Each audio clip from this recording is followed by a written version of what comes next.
My sister was deceived by a married woman, losing both her money and her virtue, and ended up unexpectedly pregnant. She had no job and no savings. I advised her not to keep the baby, but she said she believed in God and absolutely couldn't abort the child, or it would be sinful and affect her luck. Yet after the child was born, she dumped him on me to raise while she went off to see the world. I spent half my life struggling to raise my nephew until he went to college. Then my sister came back. She told my nephew, "You don't know. Back then your aunt kept trying to convince me to abort you. Then after you were born, she hogged you all to herself. You're the precious baby I gave birth to. How could I not love you?" My nephew hated me bitterly because of this. He got into a car accident. I desperately pushed him out of the way and ended up being hit and thrown over 30 feet. As I lay dying, the dear nephew I had raised with such hardship cradled my broken body and sneered softly, "You almost prevented me from coming into this world, then kept me apart from my mom for so long, depriving me of maternal love since childhood. Your life and the compensation money can be your atonement." A white light engulfed me, taking me back to the day my sister Diana knocked on my door, her belly just starting to show her pregnancy. I opened my eyes to find my sister Diana sitting in front of me, sobbing as she asked, "Sam, you're all I have now. What do you think? Should I keep this baby or not?" I pulled a coin from my pocket and placed it in her hand.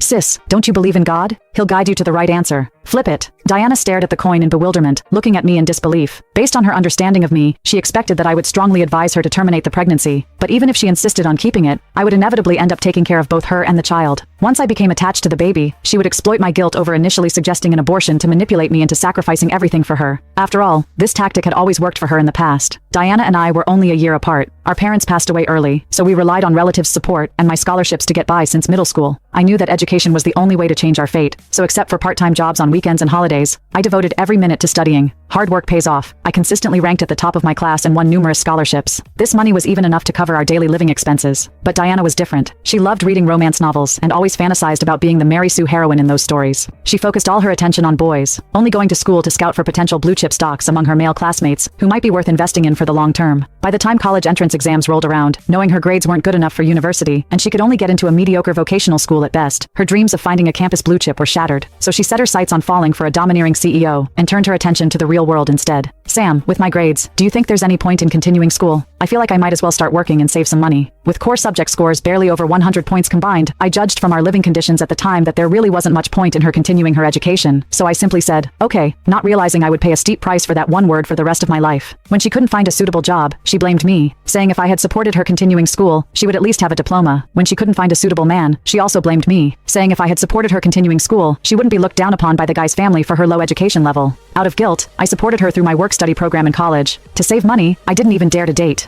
Every holiday I worked multiple jobs like crazy, just so she could live a bit better while unemployed at home. It wasn't until later that I found out she was using the money I worked so hard to earn, along with loans, to buy designer goods and create a fake rich girl persona to attract men. She had pulled this kind of stunt countless times since we were young, posing tricky questions to set me up, then using emotional blackmail when I fell for it. Unfortunately, in my past life, I valued our blood ties too much and willingly let her control me. But after I died, as my soul floated in the air, I saw that the car accident was actually orchestrated by her and her son. They gambled that I would certainly sacrifice my life for the nephew I had raised with my own hands. They took my compensation money and occupied my house. Yet when they received my ashes, they immediately tossed the urn into the garbage. Everything from my past life flashed through my mind. The heartache and bone-deep hatred made me wish I could be reborn to tear them to pieces. Thankfully, heaven is just. My wish for rebirth came true. "Sis, why aren't you flipping it? Don't you believe in God?" Seeing she still hadn't reacted, I waved my hand in front of her face. She looked embarrassed and reluctantly picked up the coin, saying, "Fine then. God, please guide me. Heads I keep it, tails I don't." The coin flew into the air and landed on the table. "It's heads. God wants you to keep it, so go ahead and have the baby with confidence." Diana used to work at a jewelry store and had an affair with her married boss. That sly old fox brainwashed her into becoming religious. Then after she was hooked, he kept coming up with new religious items for her to buy and worship. Bronze statues, jade figurines, all kinds of amulets. Not only did she spend all her wages, she often borrowed money from me too. I say borrowed, but I was used to her never paying me back. Now that she was pregnant, that man said his wife had found out and told Diana to move out of the apartment he had rented for her immediately. But if I have the baby, neither of us will have anywhere to live. Diana's eyes greedily scanned the house I was currently living in, looking slightly pitiful as she spoke. This house was supposed to be the marital home for me and my boyfriend Kevin. In my past life, when Diana insisted on keeping the baby and had nowhere to go, she pulled out her usual emotional blackmail tactics to make me take her in. I was blind and foolish enough to agree, which led to a whole mess of trouble later on, ending in my untimely death. So this time, I had to nip it in the bud. That's easy to solve. Mom and Dad's old house is still empty. What a coincidence. Aunt Jong from next door called me the other day saying she opened a small convenience store and wants to hire someone to help run it. You can stay at the old house and help her mind the store. You'll earn money while being able to rest during your pregnancy. After you give birth, if it's a boy, won't that jewelry store boss welcome you back home like a goddess? Diana seemed to feel I was different from before. She looked at me with confusion in her eyes, but also seemed to think what I said made sense. To prevent her from overthinking it, I immediately called Aunt Jang to finalize the arrangement. Now we just had to wait for Kevin to get off work and drive her back. But I still feel. Diana was still hesitating. I quickly cut her off. Relax. Don't you think this is God's will? His arrangements always have a reason. Everything happens for the best. You just need to go along with it. After all, she used to brainwash me the same way in my past life. She caused chaos in my home with her pregnant belly, single-handedly ruining my relationship with Kevin's family. In the end, Kevin and I were forced to break up and move out, but he left the house to me. She patted my shoulder and said, "Don't worry. God's arrangements always have a reason. Everything happens for the best. He's telling you Kevin isn't right for you." The night Kevin moved out, she immediately occupied my master bedroom, claiming the guest room was too uncomfortable for her big belly. This time, I absolutely would not allow such things to happen. I refused to give up the man who loved me most in my past life, and the mother-in-law who treated me like her own daughter, for these two ungrateful wolves again. After sending Diana back to the old house, I immediately dragged Kevin to get our marriage license. Kevin held the certificate, staring at me blankly. "Honey, pinch me. Am I dreaming?" This fool, in my past life after breaking up with me, actually stayed single and never remarried. When he heard the news of my death, unable to find my grave, he took the only coat of mine left at his place and made a simple memorial for me. He would talk to it at the grave every day. I had been holding back my emotions while Diana was here, afraid of giving myself away. Now that she was gone, I hugged Kevin and burst into tears. "It's not you dreaming. I had a big dream, but thankfully I woke up."